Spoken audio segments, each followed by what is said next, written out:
اے انسان، اللہ فرماتا ہے تیرے رب کے پاس تیرے لیے عطاؤں کا سمندر ہے۔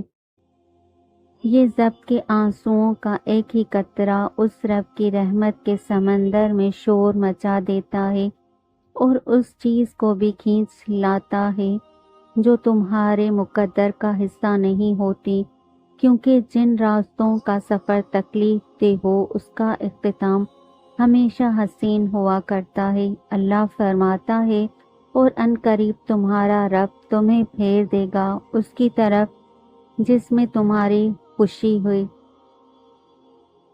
چیخ و پکار انسان کے وقار میں کمی کا باعث بنتے ہیں۔ لوگوں کو اپنی خاموشی سے خوف زدہ کرنا سیکھو۔ انسان سب کچھ بھول سکتا ہے سوائے ان لمحوں کے جب اسے اپنوں کی ضرورت تھی اور وہ دستیاب نہیں تھے۔ اپنا سفر جاری رکھیں۔ خوبصورت منزلوں کے راستے اکثر مشکل ہوا کرتے ہیں۔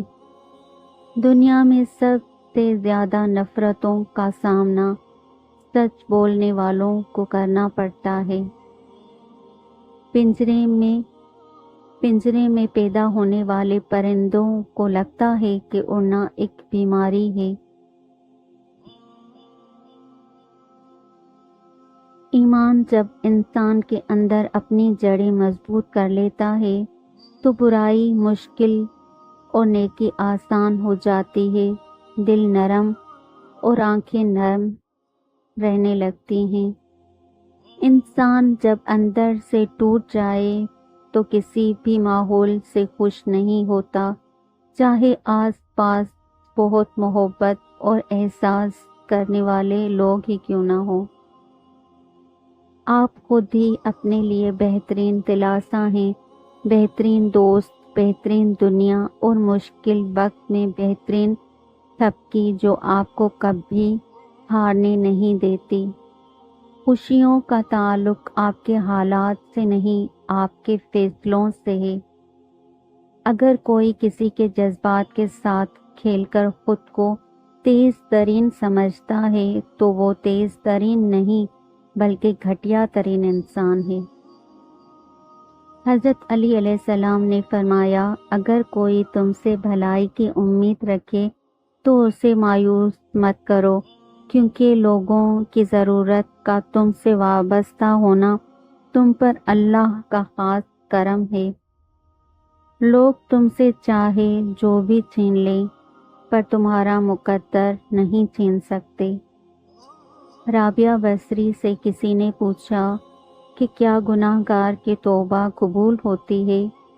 فرمایا، انسان اس وقت تک توبہ کر ہی نہیں سکتا جب تک اللہ توفیق نہ دے، اور جب توفیق مل جائے پھر قبولیت میں کوئی شک نہیں رہتا۔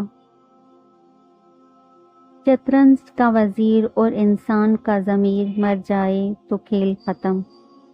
لوگوں کے عیبوں سے اس طرح غافل ہو جاؤ جیسے سوتے وقت تم دنیا سے غافل ہو جاتے ہو۔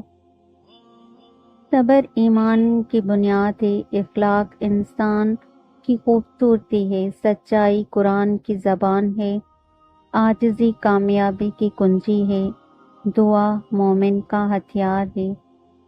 اپنوں کو ہمیشہ اپنے ہونے کا احساس دلاؤ، ورنہ وقت آپ کے اپنوں کو آپ کے بغیر جینا سکھا دے گا۔ حضرت علی علیہ السلام۔ حضرت علی علیہ السلام نے فرمایا، کسی کے برے کہہ دینے سے نہ ہم برے ہو جاتے ہیں نہ اچھے۔ اپنی زبان سے ہر شخص اپنا ضرب دکھاتا ہے، دوسرے کا عکس نہیں۔ اگر آپ کا ضمیر اور نیت صاف ہے تو اس بات سے کوئی فرق نہیں پڑتا کہ کوئی آپ کو اچھا کہے یا برا، آپ اپنی نیت پر جانچے جائیں گے، دوسروں کی سوچ پر نہیں۔ یہی اس کی عطا کا اندازہ ہے کہ وہ پہلے تمہیں مانگنا سکھاتا ہے اور پھر وہاں سے عطا کرتا ہے جہاں سے ملنا تمہیں ممکن نہیں لگتا۔ وہ تمہیں تم سے گزار کر ہی خود تک لاتا ہے۔ وہ تمہیں پہلے تمہاری پہچان کرواتا ہے، پھر اپنا پتہ دیتا ہے۔ تم اپنی مرضی سے اس کی جانب نہیں جاتے، بلکہ جب اسے تم پر بے حد پیار آتا ہے تب وہ ایسی حالات پیدا کر دیتا ہے کہ تم اس کی جانب کھینچے چلے جاتے ہو۔ جب زلیخا نے یوسف کو بہکانا چاہا تو تمام دروازے بند تھے۔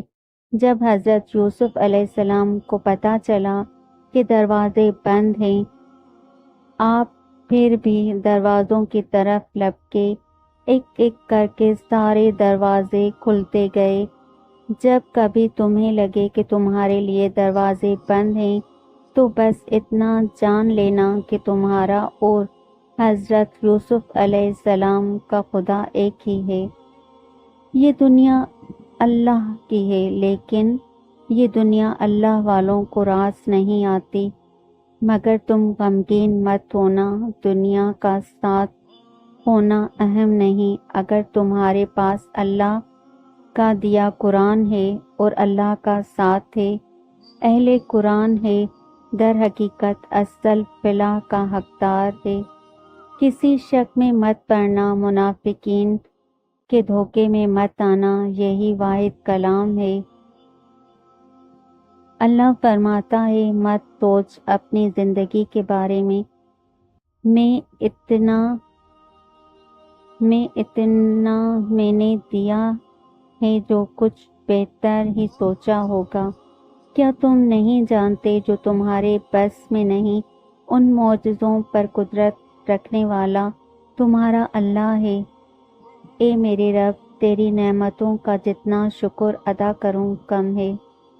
اپنے فیصلوں کو اللہ پر چھوڑ دو، مایوسی تمہیں چھوڑ دے گی، اور سکون اس بات میں ہے کہ اللہ ہماری کوئی ایک دعا بھی بغیر سنے، بغیر جواب دیے نہیں چھوڑتا۔ تمام دعائیں عرش پر سنی جاتی ہیں۔ جب انسان بچوں کی طرح اللہ کو اپنی من پسند چیز کے لیے مناتا ہے، تڑپ سے گڑگڑاتا ہے تو وہ مان جاتا ہے۔ اسے اپنے بندے کی معصومیت بھری یہ ادا بہت پسند ہے۔ جانتے ہو، اللہ پر توکل کے بعد ہونے والے معجزے حقیقتاً ہوتے ہیں، معجزے وقوع پذیر ہوتے ہیں۔ جب تم مسلسل آسانی کی دعا مانگتے ہو، تمہیں کیا لگتا ہے کہ اللہ جواب نہیں دیتا؟ ارے جب تم دعا مانگتے ہو، اللہ تب کہیں کسی کے دل کو نرم کر رہا ہوتا ہے، کہیں کسی کے ذہن میں کوئی خیال ڈال رہا ہوتا ہے، غرض تمہارے لیے اسباب بنا رہا ہوتا ہے، اور تمہیں لگتا ہے کہ تمہاری دعائیں رائگاں جا رہی ہیں۔ فرق بس اتنا ہے کہ اللہ جو تمہارے لیے کرتا ہے وہ تمہیں نظر نہیں آتا۔ اگر نظر آنے لگے یا تمہیں کسی طرح اللہ کے منصوبے کا علم ہو جائے تو ایمان کیسا، تو آزمائش کیسی۔ بس توکل کی راہ پر چلتے رہو، کیونکہ یہ راہ بہت خوبصورت ہے، کیونکہ اس میں تمہارے ساتھ تمہارا رب ہے۔ جوانی کا سجدہ اللہ کو سب سے عزیز ہوتا ہے۔ دعائیں تو سب کی قبول ہو جاتی ہیں، پر خاص دعاؤں کی قبولیت کا راز تو اللہ نے سجدے میں چھپا رکھا ہے، اور سجدے تک ہر ایک کو رسائی حاصل نہیں ہو جاتی۔ اس مقام تک صرف وہی لوگ آتے ہیں جن کی دعاؤں کو اللہ نے نئے سرے سے ان کی پسندیدہ انداز میں قبول کرنا ہوتا ہے۔ اللہ کے عطا کے خزانے تو بے شمار ہیں، اور وہ تو بن مانگے بھی نواز دیتا ہے، پر سجدے کی لذت سے کسی کو آشنا کرتا ہے، اور جب کوئی سجدے میں گر کر اپنا آپ اللہ کو سونپ دیتا ہے تو پھر اللہ اس کے لیے کافی ہو جاتا ہے۔ اور اس کا کافی ہو جانا جانتے ہو کیسا ہے؟ تمہاری راہ میں آئی رکاوٹوں کی ہر چٹان کو وہ لمحوں میں گرا دیتا ہے۔ تمہارے چاہنے سے پہلے ہی تمہاری چاہ کو تمہارا مقدر بنا دیتا ہے۔ تمہاری دعا میں ہاتھ اٹھنے سے پہلے ہی دعاؤں کو قبول فرما لیتا ہے۔ تمہاری دکھ درد تکلیفیں وہ پہلے سجدے میں ہی سمیٹ لیتا ہے، اور تم پر اپنی رحمت کی چادر چڑھا دیتا ہے۔ وہ فرشتے ہو کر بھی اتنا قریب نہیں ہوتے اس سے جس طرح دوران سجدے اللہ تم سے قریب ہوتا ہے، اور تم اپنے رب کے اتنے قریب ہو جاؤ اور وہ تمہیں خالی ہاتھ لوٹا دے، ایسا تو ہرگز نہیں ہوتا۔